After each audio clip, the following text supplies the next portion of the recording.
Ready வணக்கம். இரண்டு முக்கிய நிகழ்வுகளுக்காக தற்போது தமிழக அரசியல் களம் எதிர்பார்த்து காத்துக் கொண்டிருக்கிறது என்று கூறலாம். அதில் ஒன்றுதான் தமிழக வெற்றிக் கழகம் ஆட்சி அமைத்து விஜய் முதலமைச்சராக பதவியேற்றக்கூடிய நிலையிலும் கூட கிட்டத்தட்ட ஒரு வாரம் ஆகின்றது. ஆனால் தற்போது வரையில் அமைச்சர்களுக்கான துறை ஒதுக்கீடு செய்யப்படவில்லை, அமைச்சரவை விரிவாக்கம் இன்னும் நடைபெறவில்லை. இதனால் முக்கியமான கோப்புகள் அமைச்சருடைய கையெழுத்துக்காக காத்திருக்கின்றது ஒன்று.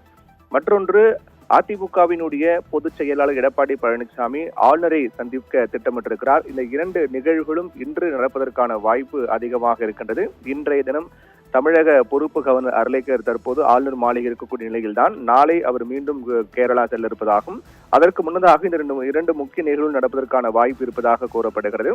அதிமுகவில் தேர்தல் முடிவுக்கு பிறகு இரண்டாக பிளவுபட்டது. எடப்பாடி பழனிசாமி தலைமையில் ஒரு அணியாகும், அதே போன்று சி.வி. சண்முகம், எஸ்.பி. வேலுமணி தலைமையில் ஒரு அணியாகவும் செயல்பட்டு வருகின்றது.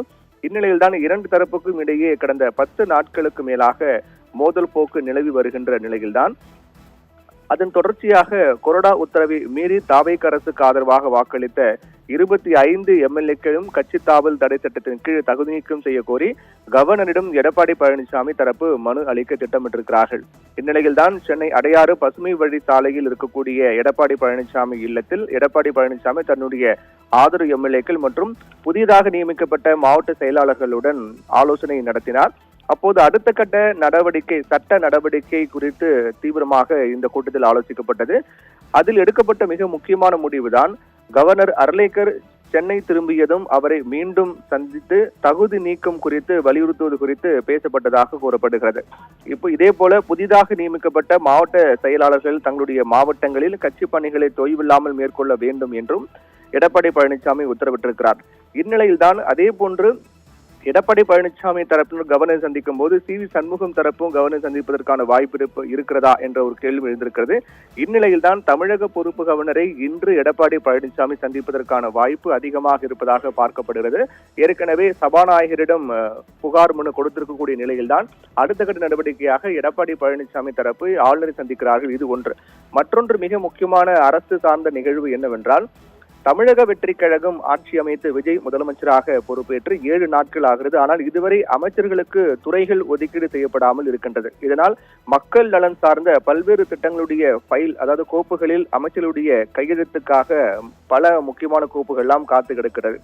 தமிழகத்தில் தற்போது நிலவக்கூடிய அரசியல் சூழலை கருத்தில் கொண்டு விரைவாக இந்த அமைச்சர்களுக்கான துறைகள் ஒதுக்கீடு மற்றும் அமைச்சரவை விரிவாக்கம் நடைபெற வேண்டும் என்றுதான், அப்போதுதான் துறை சார்ந்த பணிகள்லாம் விரைவாக நடைபெறும். அந்த அடிப்படையில் பார்க்கும் போதுதான் கவர்னரை இன்று முதலமைச்சர் விஜய் சந்திப்பதற்கான வாய்ப்பு இருப்பதாக கூறப்படுகிறது. இந்நிலையில் அடுத்த கட்ட நகர்வாக இன்னும் 4 நாட்களுக்குள்ளாக அமைச்சர்களுக்கான துறைகள் ஒதுக்கீடு, அமைச்சரவை விரிவாக்கம் இருக்கும் என்று அரசு அதிகாரிகள் தரப்பில் கூறுகிறார்கள்.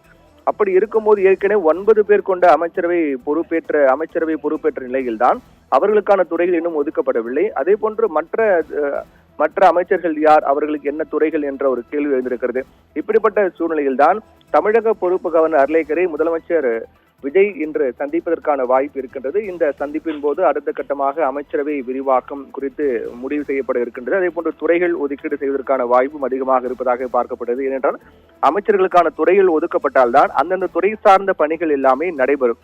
அதே போன்று அமைச்சரவை கூட்டம் கூடிதான் முக்கிய திட்டங்களுக்கு குறித்து முடிவெடுக்கப்பட்டு அதற்கான நடவடிக்கைகள் மேற்கொள்ளப்படும். அந்த அளவுக்கு அமைச்சரவை விரிவாக்கம், அமைச்சர்களுக்கான துறைகள் ஒதுக்கீடு என்பது மிக முக்கியமாக பார்க்கப்படும் நிலையில் இந்த 2 முக்கிய நிகழ்வுகளும் நடப்பதற்கான வாய்ப்பு இன்று இருப்பதாக கூறப்படுகின்றது. ரிதி.